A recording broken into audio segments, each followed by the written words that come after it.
Thank you, Wayne, for those kind words. On behalf of my wife and I, I'd like to thank you all for being here, obviously, straight away. We couldn't have done it without you, and we wouldn't. I'd like to point out the beautiful bridesmaids, because that's what it said to do when I googled groom speech. Actually, as part of our wedding package, we couldn't afford, sounds silly saying it, but we couldn't afford everything that was offered to us, so we didn't have the hair and the makeup and all those sorts of things. And I've written down, doesn't Lou look amazing, in a kind of, you know, like I'm supposed to say it, but she does look amazing, thank God. And she's done everything herself, and yeah, yes, exactly, someone's clapping. Hey.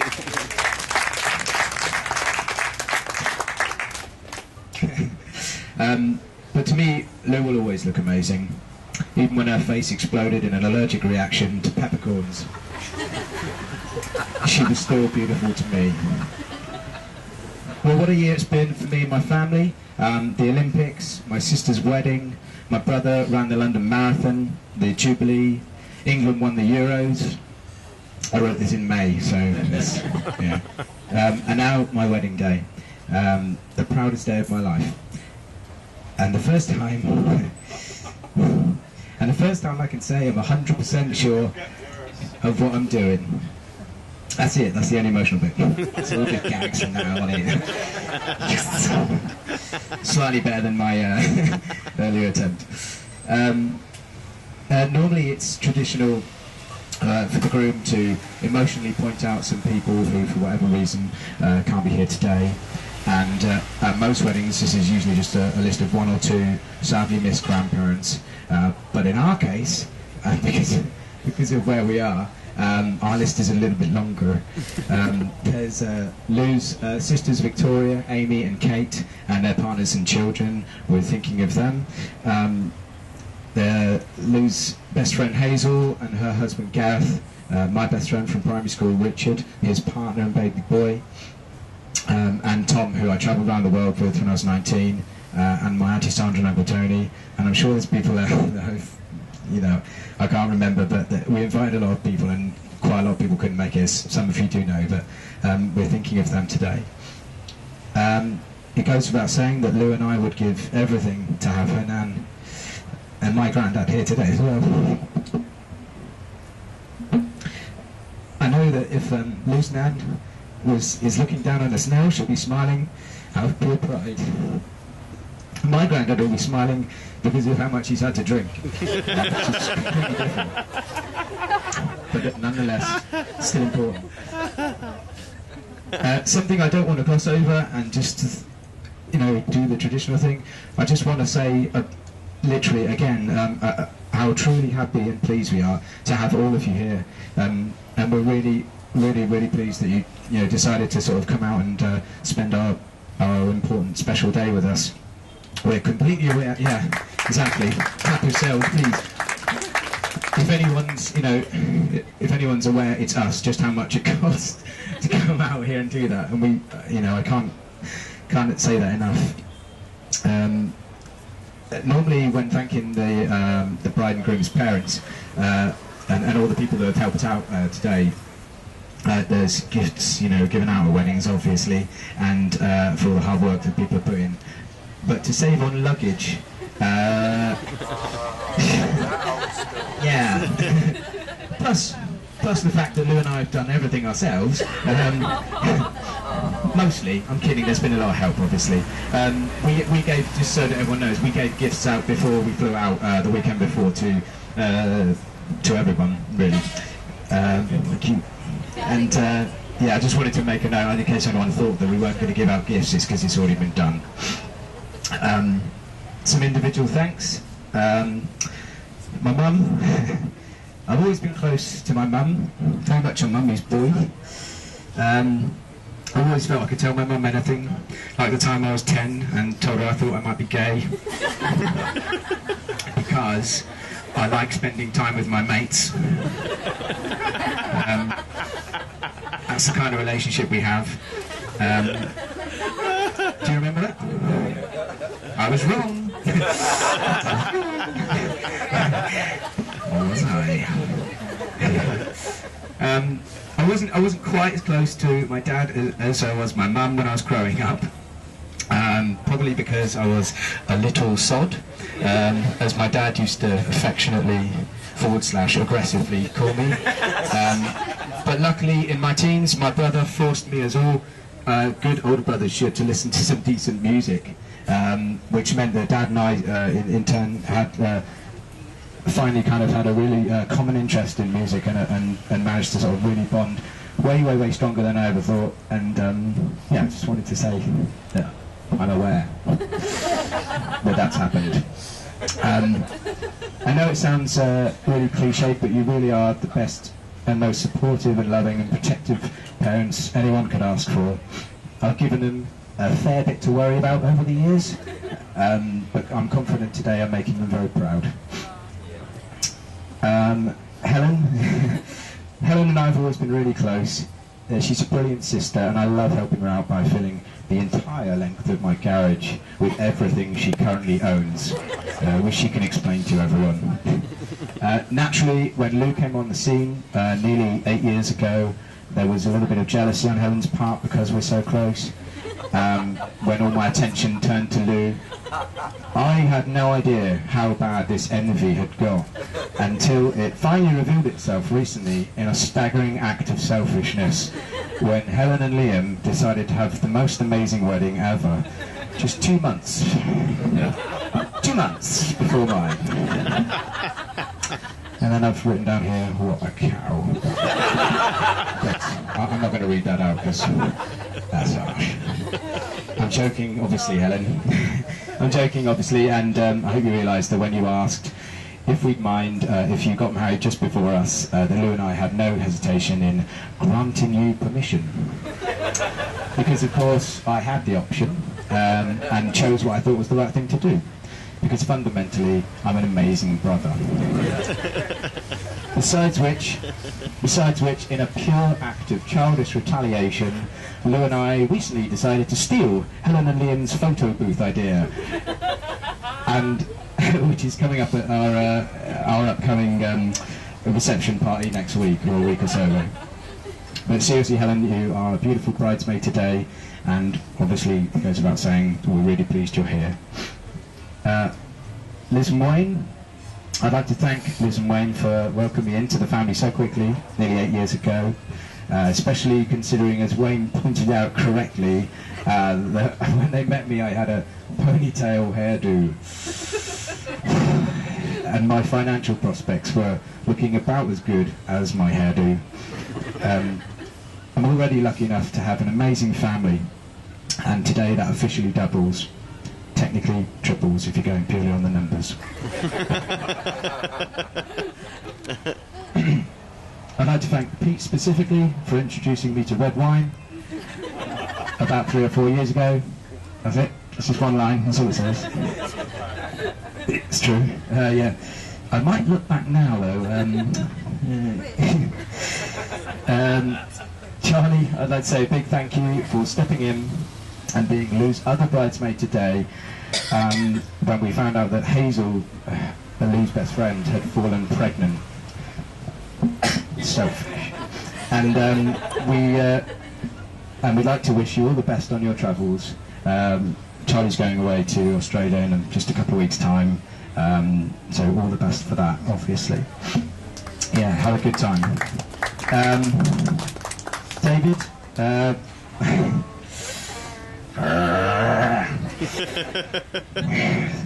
so much I could say right now, but I'll stick to the script, even after last night. My best friend, someone I can always trust and rely upon, someone who I know if I call him up in the middle of the night with a problem, he will find the fastest mode of public transport to be with me. We're about as close as brothers can be, not counting twins. And when deciding who I wanted to be my best man, there really was no other choice. There was, of course, Mac, but we had no idea what was going to happen at border control. So I went for the safe option of Dave. And of course David arranged the stag do. David doesn't show his emotions much, but there was a moment on the stag do when I knew exactly how he felt about me as his brother. I was going, a lot like earlier actually, I was going shades of green, I could barely stand up for giddiness, I was moments away from throwing up, a complete emotional wreck, and dressed as Michael Jackson, circa 1985. It was at this point when I realised that everything was going exactly as Dave had planned it. The biggest secret actually from the stag do, which can now be finally revealed, is that Ben and Duncan and myself all slept with prostitutes on that first night in Edinburgh. But before Emma and Jen and Lou go mad, I ought to explain that we were very drunk. It meant nothing, and there was no way we could have predicted that we'd end up in that gay club Mac took us to. Speaking of Mac, big thank you, Mac. Mac's my best friend, as all of you know, and yeah, big thank you to for your reading earlier. We were debating via email about a week or so ago what we should do for a reading, and I suggested Corinthians 13 parts 4 to 8, and Mac suggested Roger Redhat, just to keep things simple. Needless to say, we went with Corinthians, and it was a beautiful reading. Thank you, Mac. And before I forget, thank you to Tracy as well, obviously for her reading. It was I haven't written it down in a speech, but I was so focused on him. Yeah, so thank you to both for your readings, and also thanks, Mac, very much. I do appreciate all the filming you're doing today. I know it's hassle because you're thinking of yourself as a guest. No, yeah, it's officially a guest. I'm also the waiter. So. And finally, the reason I'm here, Lou. As many of you know, when I first met Lou, I was in a rock and roll band, hence the ponytail. Just permanently stuck, just prior to the brink of worldwide success. I was busy fending off hordes of female sleepless fans at gigs every single weekend. It was a very difficult time for me. Lou cornered me one gig at the Railway Tavern in Hungerford and basically forced me to give her my number. And we arranged a date for the very next day. Keen? We met at 1 PM outside Marks and Spencer's. I brought my sister along as she was popping into town anyway. And Lou didn't think it was odd that Helen was there, and has never mentioned it since. Never mentions it. We spent that whole afternoon together, and I asked if she'd like to stay for dinner. I was kind enough to let my dad do the cooking, as I realised that if I'd have cooked, we wouldn't be here now. Dad pulled out all the stops and made sausage mash and spaghetti rings. It literally couldn't have been going any better for a first date. We then decided to rent a film and went down to Blockbusters in town and picked up a DVD. Desperate to impress me, Lou agreed to watch a scary film, even though she hates them. She stayed that night till 3:30 in the morning, only leaving because she said she didn't want my dad to get the wrong impression of her. I thought that was really sweet, but was obviously gutted, as when she left we'd only got to first base, so... In another bid to impress me, sometime later, she even agreed to go camping for a few nights in Devon. Camping? Scary films? Could this be my dream girl, I thought? No. No, we've never been camping since, and we very rarely, if ever, watch scary films. And Lou also confessed a couple of months later that she thought it was odd that Dad had chosen spaghetti rings rather than baked beans, but kept it to herself at the time. I know my mum, these minor glitches aside, Lou slowly but surely really did become my dream girl. I know my mum approved of Lou by the fact that she never addresses her as that Lou after they've met. If you've been addressed as that followed by your Christian name, she doesn't like you. And that's how you know. It was a good sign. Lou is the kindest, sweetest girl I know. She's other things as well, which you'd find out if you looked in our suitcases, but I'm not going to mention those in front of Liz and Wayne. It's inappropriate. Lou was so supportive of me throughout the whole time I was in a band, attending every gig possible, and always trying her hardest to bring friends along. And her support for everything I've ever done since has never wavered. Needless to say, a few years later, the band hadn't made it. I was still working part-time as a technician in a school, and still with that awful crap haircut and rubbish financial prospects. Yet Lou stuck with me. Love truly is blind. So how is it that we now own a 4 double-bedroom house in such a short space of time? Did the business I'd started with Ben suddenly take off and provide me with a seriously healthy wage? Or have I been helping myself to my nan's life savings? I'm just kidding. As you all know, the business really took off. Anyone who's met Lou will know, will straight away be able to see her 2 best assets. The 2 things that drew me to her. Her kindness and her beauty. I was trying to think of a phrase that best describes Lou for this speech, and I think beautiful on the inside as well as on the outside really sums her up for me. We are a perfect couple. I watch the news and tell Lou what's happening in Serbia and Syria. Lou reads OK magazine and tells me that Angelina is going to adopt 2 more babies from Serbia and Syria.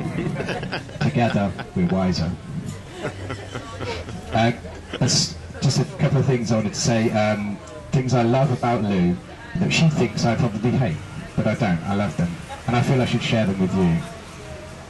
I love how she never sneezes just once. It's always a minimum of 7 or 8, sometimes up to 15, 16 sneezes in a row, and this in no way gets annoying. I love how she can't burp properly, but rather something comes out that she herself describes as a dog burp. It's beautiful. I love how she dribbles uncontrollably. This bit's from you though. I love how she dribbles uncontrollably like a child in her sleep and has ruined nearly every pillowcase we own. It's endearing. I love how even at the age of 32 she still admits that she can't pack a suitcase and still gets really stressed out, and packing for this holiday was no exception. I love how whenever we're eating, Lou always manages to mention things like childbirth or poo or other things that make me feel sick. It's really lovely. We once saw an old grey-haired couple on a park bench holding hands. Do you remember? They're looking very much in love. And Lou said she hoped that that's what we'll be like when we're that age. It was a lovely comment to make. But we'd only been seeing each other a few days, and if I'm honest, it freaked me out a little. But within a few months, I have to admit that I was already starting to feel the same way. And here we are nearly 8 years later, still holding hands, and one of us is very nearly grey. I can't imagine life without Lou, and now I don't have to. So ladies and gentlemen, could I please ask you to be upstanding and raise your glasses in a toast to my beautiful bride, Lou. To the bride.